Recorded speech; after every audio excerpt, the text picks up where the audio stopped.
guys. How are you doing today? Hi.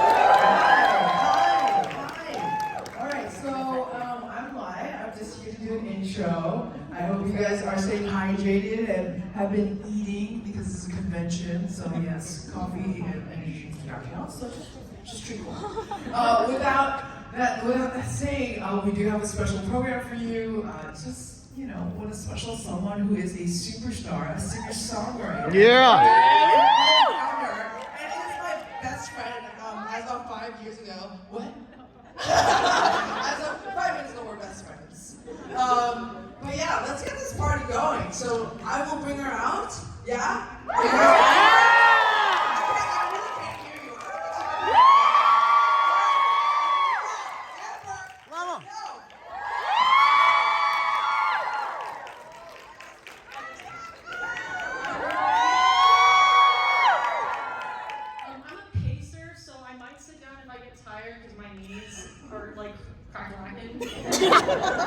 But hi guys, my name's Amber. Wow, it's like what, 2022, right? That's the year. Okay, wow. My first KCON was 2013. Any of you guys had that one? Yes, let's go.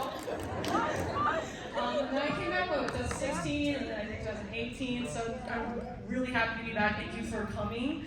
I was like super anxious. Like, does anybody remember me? Of course. But again, thank you guys for having me. Thank you, KCON, for having me as well. I'm here to just talk about some stuff that's been going on. I do have my phone here. I swear I'm not like gaming or anything. Texting anybody. Yes. But I just wanted to share some stuff with you guys, and it's kind of like deep stuff. A lot of vulnerable points in my life, so I just wanted to like have my notes here to kind of articulate it properly to you guys. I do want to give like a little disclaimer that I will talk a lot about mental health. And Yeah. Woo! Heads up right now. Let's begin. So, sriracha and rice bowls. Yes. Who likes rice out here? Awesome. Who likes sriracha? Okay. So, a couple of years ago, I was eating rice bowls and sriracha every day. Half in the morning for the rice bowl, half at night, and then I would season it with sriracha. I had very little money left in my account, and I was lost. I was hungry. And I was just in a very, very dark place in my life. So how did I get there? So I'll rewind all the way back to 2008, where I was scouted by my former agency. Super sus, by the way, because my parents told me not to talk to strangers. So they're all like, and I'm like, who are you? I went through an audition process, and I got into my agency, and I moved to Korea. I was super psyched.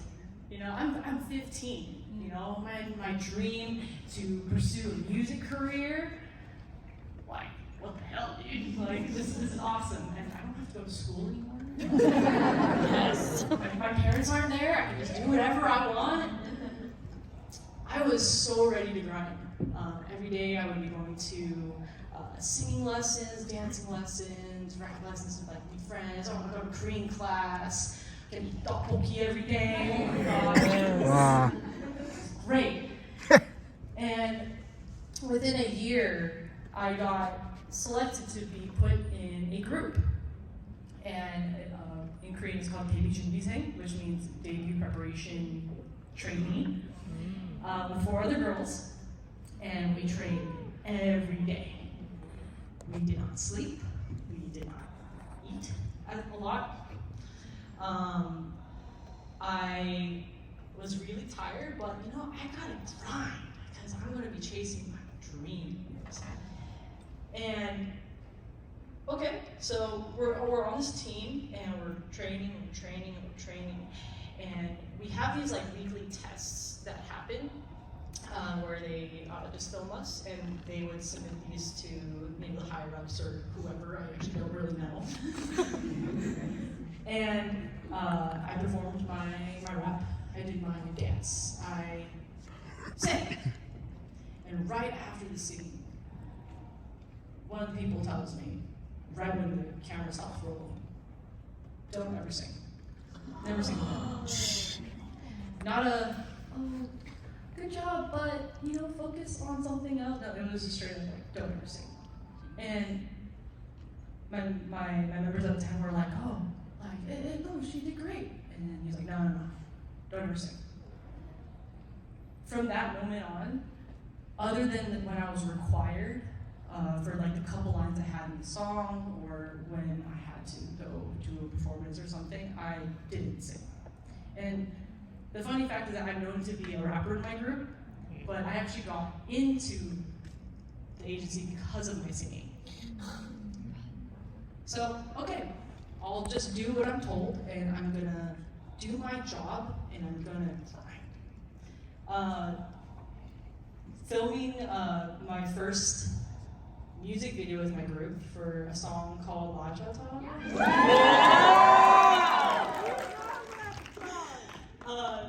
Funny story, I had food poisoning that day. What? It's from sriracha rice, right? Thank you. I remember, like, I was so tired because we've been like training and like practicing day and night for this. And I just remember going to set, dancing like for like the 3-4 takes, running to the bathroom, going back out, dancing again, running to the bathroom. And I was like, wow, my body's like, is not in a good place right now. It's not a good place. But it's like, okay, but it's okay. Push through the pain, got this, keep going. Later on, like a couple weeks later, we debuted in a girl group called FX. By the way, side note, just really quickly, thank you guys for cheering all the time. It's like, I'm like, oh,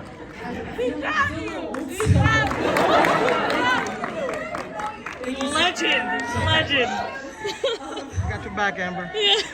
Back to the story. We debuted on September 5th of 2009, and like it was cool. I don't really remember what was going on because I couldn't really see because my hair was like. But hey, we did good. Let's go. Okay, we're living the dream now. Let's go. And they just go to work, go to this TV station, go to this radio station, promote the song, go perform. We're all super tired, and I, again, wasn't really eating a lot. We were just constantly physically like moving.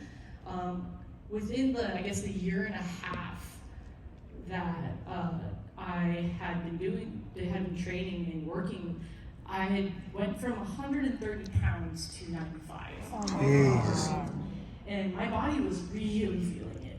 But, you know, I have to stick to what the industry wants, what people are perceiving, what they want from me. They want me to look a certain way, so I have to do that. I have to do that. It's part of my job, it's part of the grind, so let's grind. I started feeling pain in my mouth, and I was like, this is pain. Just suck it up, right? Suck it up. But I also didn't have time to go like figure out what it was. A couple weeks later, when I'm actually able to find a day to go to the dentist, when pain got a little too out of hand and my face started swelling up, I had 3 root canals. And who here has had a root canal? It's not fun, right? If you have not had a root canal, bless your soul, because that stuff sucks. You had 3? And it's very expensive as well. So I was like, okay, well, I'm tired. Health is going through some stuff, but you know, push through the pain. I keep driving because you know anybody would kill to be in my position right now. So this is part of it. Keep training, keep working, and sorry, I forgot my notes. I started feeling this weird disconnect. I'm not Korean, I'm Chinese, so I didn't speak Korean very well, and my Mandarin sucks as well. I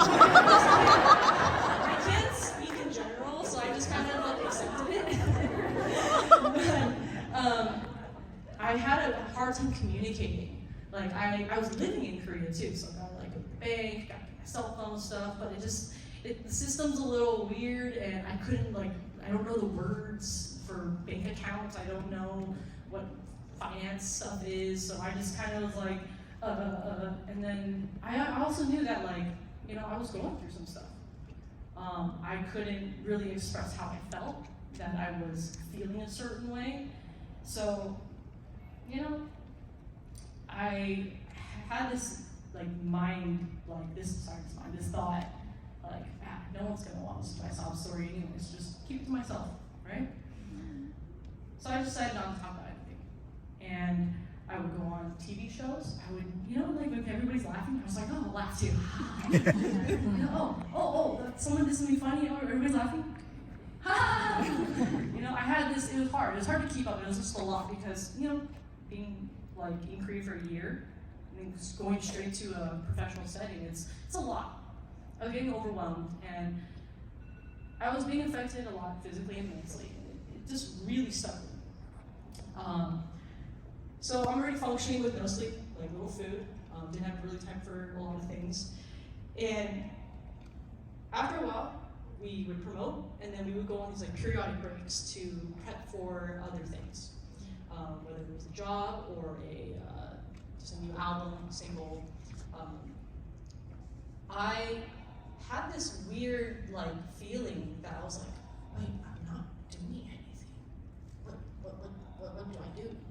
It felt weird to have the time to sleep, and so I was like, okay, I gotta do something. So I started saying, okay, maybe I should learn about my craft. Because I gotta be good at my job. I gotta keep learning. I gotta be a better artist. So I started songwriting. I started making videos. I started to ask a lot of questions to every single person that I saw. When I was on set, I would be like, producer, person, what does this mean? What does this mean? How do you do this? To my vocal directors, I'd be like, what does this mean? And just ask a lot of questions. And I was like, okay, since I'm not really doing a lot of stuff, maybe I should start making my own stuff and present it. So that's what I started doing. Some of my friends, we would just make videos. I don't know if you guys, early days of Instagram. Wow, early days of Instagram. The early days of Instagram, I made a video that was, I think it was one of my first videos. It was how people put on perfume. How I put on perfume. Man, if I had the time for TikTok now, I'd be killing it. But, so after a while, I was getting the hang of it. It was kind of fun, And I was writing some songs, and I was like, okay, I think this is good enough for me to present. And I would present my stuff. And you know that feeling when you get when you have a problem with your credit card or cell phone, you just kind of call the company and they're just like, oh, that's wrong. Oh, that's a different department. Let me transfer you over really quick. And then you talk to that person and they're like, oh, we can't help you. That's actually specific to another department. And then, you guys know that feeling kind of? That's how I felt. It was I was getting very vague feedback, very vague, to little to no answer. And I was just like, no, maybe it just wasn't good enough, nothing caught their eye, so I'm just gonna keep making stuff. And after a while, I realized I'm probably not gonna get an answer. So I decided, I'm going rogue.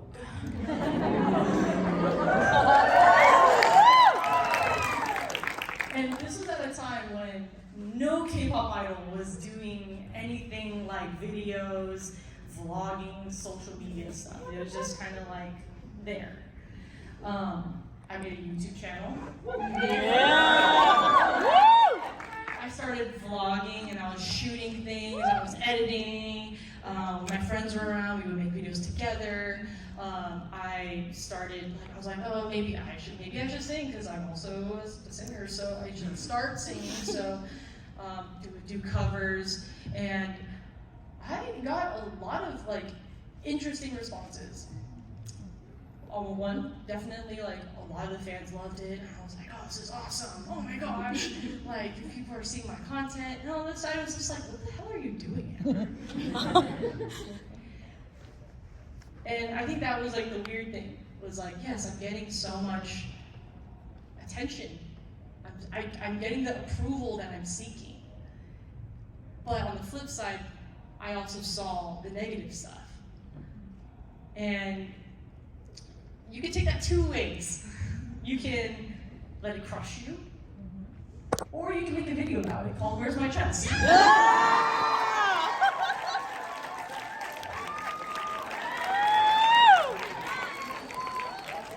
kid you not. Like, I was like, I don't know, I'm just gonna make a video about it, and I'm doing something, so I'm just gonna edit this together and hope for the best. And I was honestly like really scared to upload that. I remember I was just like in front of like the YouTube upload page, and I was just like, do I upload this? Again, reminder, no K-pop idol was doing this. So I was like, why not? Boom. And where am I in my notes? There we go. And crazy enough, that video it was probably one of my most successful videos I've ever made. And I was like, wow, this is awesome. But at the same time, I was also kind of like, because I was getting all this attention and people were interviewing me and I was speaking up about certain things, I kind of didn't like understand in my heart like what I was like, what I wasn't prepared for. It came off as like, yeah, I stand up to hate. Yeah, I don't let it affect me, but deep down inside, it hurt. It really hurt. But it's okay, I gotta grind, right? I gotta grind. It's part of the dream. So where does all this lead into sriracha and rice bowls? More sriracha. I was spending a lot of money on making content. I didn't really have any like paying jobs. I was just, spend money, make the content, do some interviews. Okay. I was flying back and forth constantly from the States to Asia to take meetings, to cold call people. I was networking. And unfortunately, I ran into a lot of people who took advantage of me and my money, and I didn't have a lot left. So, srirachas, rice bowls and sriracha it is. I sat down one morning, and I remember pretend there's a couch, but there's a couch, coffee table, and I was sitting on my coffee table. And I was just like, looking at my morning half, and I was like, what the hell am I doing? Like, I grind so much. Like, what is this all for? I'm eating rice and sriracha every day. Like, there's nothing else I can do. I'm worried about my rent payment, my bills. I was just really lost. And I felt really ashamed because to other people, I was Amber. pop star. I had a lot of attention. I had a lot of views on YouTube, my social media, millions of followers. But I was at home with no money. That's when I decided to do the hardest thing that I never had to do, which was ask for help. It started off with answering my friends back, because they were like, hey, I'm really good. And I'm like, yeah, no, I'm fine, for months. And I had this anxiety, like going out and like eating with them.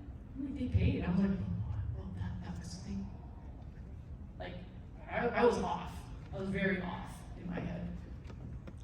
And I was in pain a lot because I couldn't sleep because I had this like shoulder injury, and I couldn't lift my arm. I couldn't sleep at night because I was just always in pain. I asked for help, and a trainer was like, "Hey, I believe in you. I'm gonna take you under my wing, and let's get you to a healthy spot."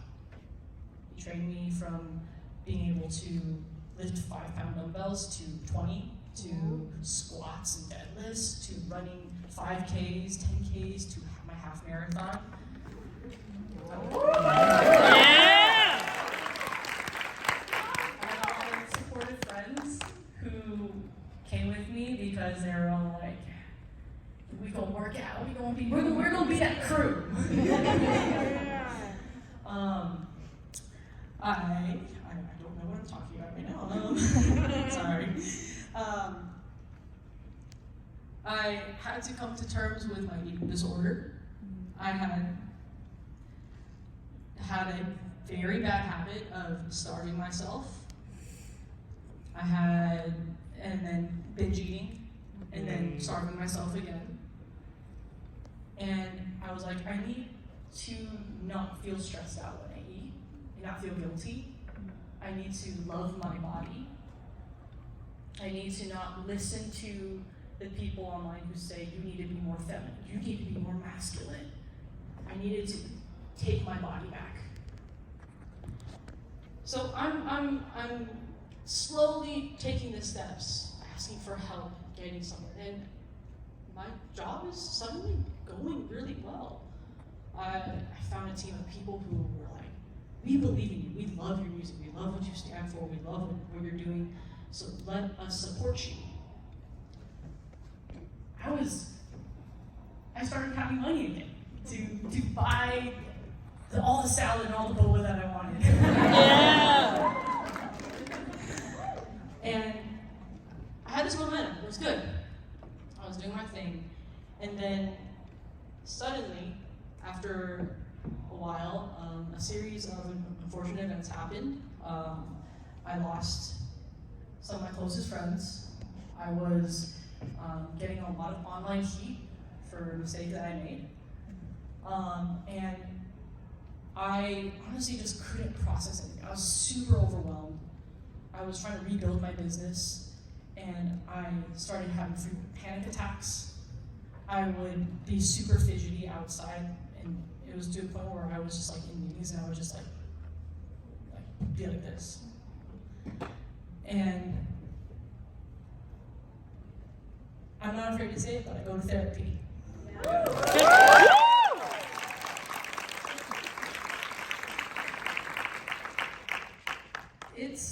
It's so unfortunate that there's like this stigma like around mental health and therapy, but therapy has actually helped me so much. It's helped me so much. And I realized through therapy that like I grew up with this mentality of internalizing and pushing aside all my issues, that I wasn't worthy of expressing them or just talking about it. That I just can distract myself with work. I can just grind and it'll all be fine. It'll all be fine. Through therapy, I realized also I didn't mourn the passing of one of my best friends that I lost 10 years ago. And I didn't properly mourn some of my family members passing away along that journey as well. I had a lot of just pent up things, and it set me in a spiral. And what I'm learning now is to slowly unravel that, to cope with it, to manage how I'm feeling.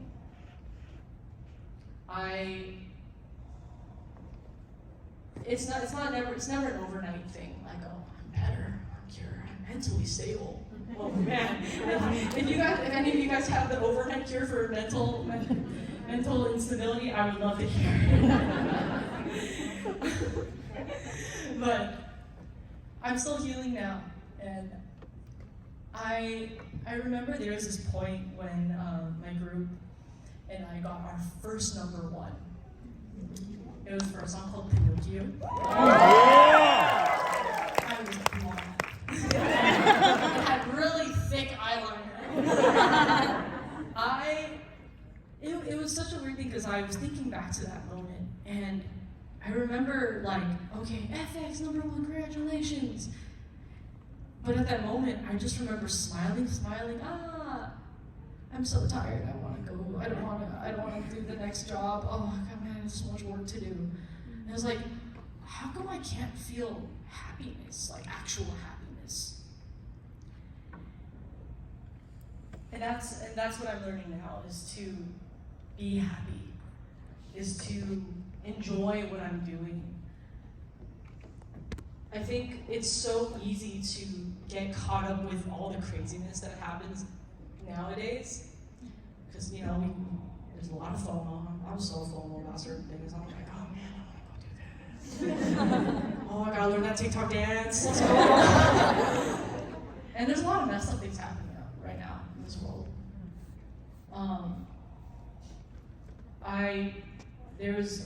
It's still something that I struggle with today. But like, I used to believe that everybody online on what they said. Sorry, I used to believe that all the nasty things people said about me online, whether I was fat, whether I was that, oh, why is she working out? Women don't need muscles. That I was, like I was irrelevant. That, I'm a terrible, terrible person. I really believed that, but I'm not those things. I really am not. It's been a daily thing where I remind myself, I'm a human being. I make mistakes. I'm not perfect, but I want to be better. And I need to give myself time to grow, to learn. And it's been a very, very hard thing to do, because I want it done now. I need to grind. I need to do it. But remember, shut up.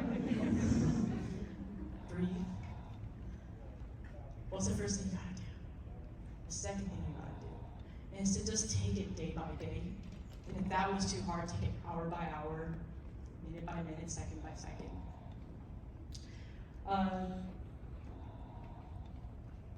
I have this note in my phone that I used to read to myself every day. I still read it periodically.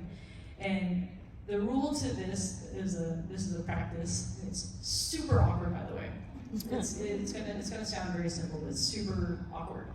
Is that I would take this note out, I would look myself in the mirror, dead in the eye. And I would say, you are worthy, you are awesome, you are beautiful, I love you.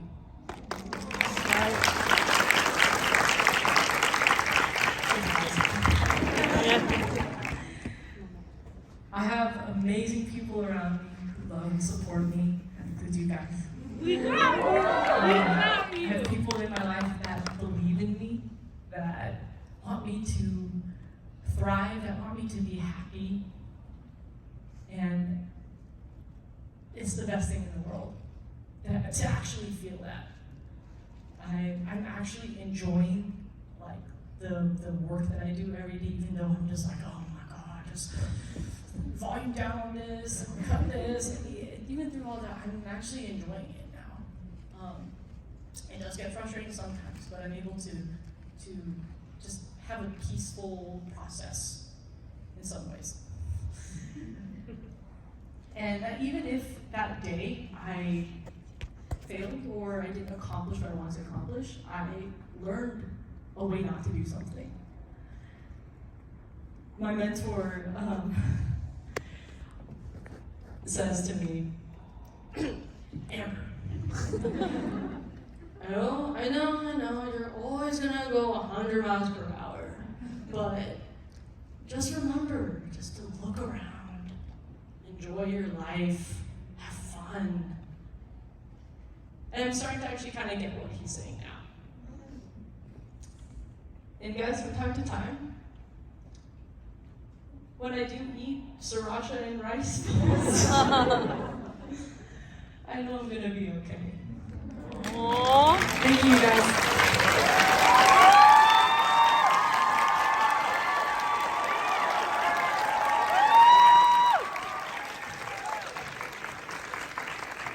I think we do have some time for a Q&A.